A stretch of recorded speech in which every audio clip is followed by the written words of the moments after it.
Nah, bab 4 itu adalah laporan aktualisasinya. Nah, di situ yang pertama, bagaimana capaian kegiatan yang sudah kita rencanakan pada saat membuat rancangan aktualisasi. Ada posisi di bab 4 sub bagian A, capaian kegiatan dan aktualisasi.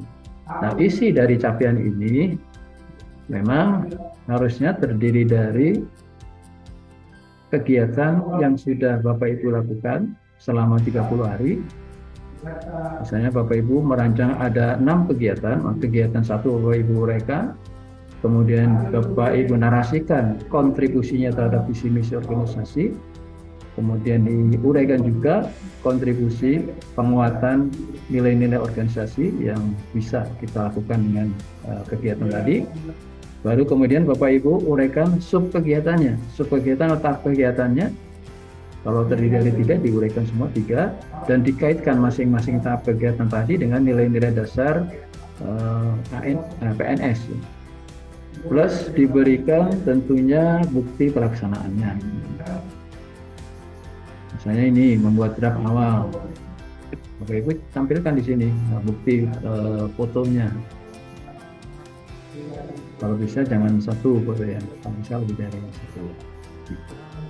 1. Kemudian baru keterkaitan dengan nilai-nilai PNS, mulai dari berorientasi pelayanan sampai ke kolaboratif. Kalau ada keterkaitan dengan tahap kegiatan.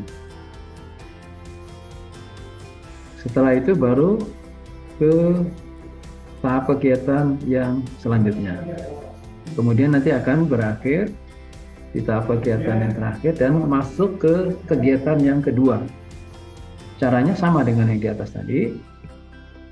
Diuraikan dari mulai kontribusinya terhadap visi misi, nilai-nilai, dan tahap kegiatan keterkaitannya dengan agenda 2 berakhlak, kooperatif berakhlak, dan yang di bawahnya yaitu tabel capaian dari output,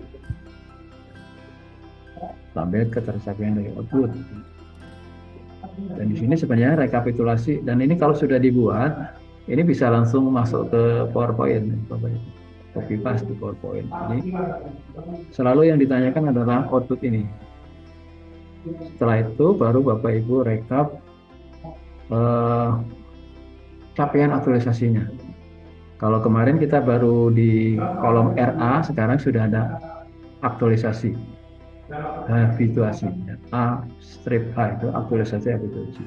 Jangan lupa di ujung kanan baris itu ada total, kemudian di paling bawah baris itu nanti diberikan juga total. Meski di rekapitulasinya kita mengetahui bahwa di aktualisasi yang Bapak Ibu susun itu untuk kegiatan 1 totalnya berapa core value berakhlak yang diterapkan. Kemudian untuk akuntabel misalnya jumlahnya berapa yang di aktualisasi dan habituasi. Jadi ada total baris dan total kolom ya. Kalau di slide ini belum kelihatan, masih di ST ya, masih 5 dan seterusnya. Di bawah 5 nanti ada total ya, jadi jumlah dari kolom.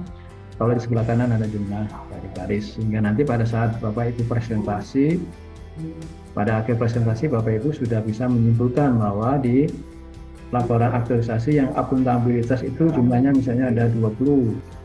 Kemudian baru yang sub B itu adalah tertangani isu dengan gagasan kreatif. Pada laporan itu Bapak Ibu menampilkan isu yang Bapak Ibu tampilkan menjadi gagasan kreatif itu benar-benar sudah bisa tertangani. Misalnya di sini diberikan contoh adalah dimanfaatkannya aplikasi. Kemudian di bahasan selanjutnya adalah kemanfaatan gagasan kreatif. Kemanfaatan gagasan kreatif ini tentu juga diharapkan bisa diuraikan di laporan aktualisasi supaya kita bisa melihat atau membuktikan bahwa gagasan kreatif tadi bermanfaat, terutama bermanfaat terhadap penanganan isu atau penyelesaian isu yang Bapak Ibu pilih, yang Bapak Ibu tapis dengan berbagai tool. Kemudian yang D itu adalah tindak lanjut. Tindak lanjut ini maksudnya adalah setelah 30 hari Bapak Ibu melakukan aktualisasi, nanti tindak lanjutnya seperti apa. Yang A tadi sudah pernyataan komitmen ini ya, peserta tokoh panutan ya. Tokoh panutan itu sebenarnya posisinya di sini nanti. Di tindak lanjut ini Bapak Ibu memerlukan tokoh panutan di unit organisasi maupun di OPD, Bapak Ibu tempat bekerja. Untuk menghabituasikan ini diperlukan orang yang memang bisa mendukung, yang menjadi panutan. Orang yang menjadi model, role model di tempat kerja kita yang diharapkan bisa mendukung nanti pada saat pelaksanaan habituasi dari aktualisasi yang sudah kita susun. Kita didukung oleh rekan atau sejawat, rekan sejawat, atau juga bisa atasan ya, dalam kaitannya untuk menghabituasikan aktualisasi yang kita susun, sehingga di situ nanti diminta untuk scanning bukti pernyataan komitmen dukungan, baik itu dari rekan sejawat maupun dari atasan. Kemudian selanjutnya di urean C itu diuraikan juga dukungan tentang budaya dan iklim kerja. Di sini termasuk pembentukan tim kalau memang diperlukan. Kemudian tentunya juga budaya kerja yang ada di unit kerja itu yang diharapkan bisa mendukung nanti pada saat habituasi. Nah, ini Bapak Ibu uraikan di bagian ini, bagian C, dukungan budaya dan iklim kerja.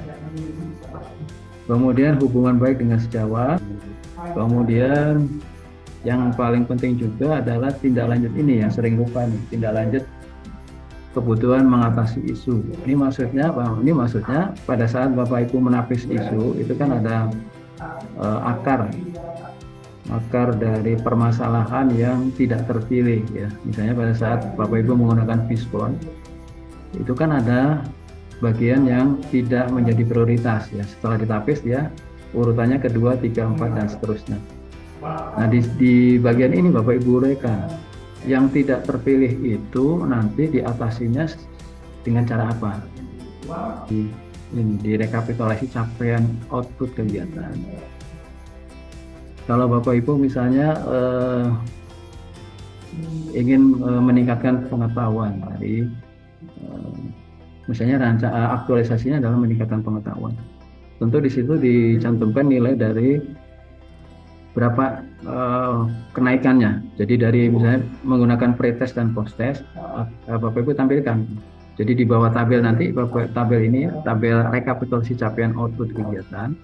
Nah untuk kemanfaatannya itu bisa ditambahkan dari outcome-nya atau dampaknya itu bisa meningkatkan pengetahuan. Jadi misalnya di pretestnya itu nilainya 70, setelah posttest menjadi 100 misalnya. Berarti ada peningkatan pemahaman sebesar 30%. Tingkat jelas padat misalnya peningkatan pengetahuan 30%. Atau misalnya kalau di program, misalnya selain pengetahuannya meningkat, misalnya angka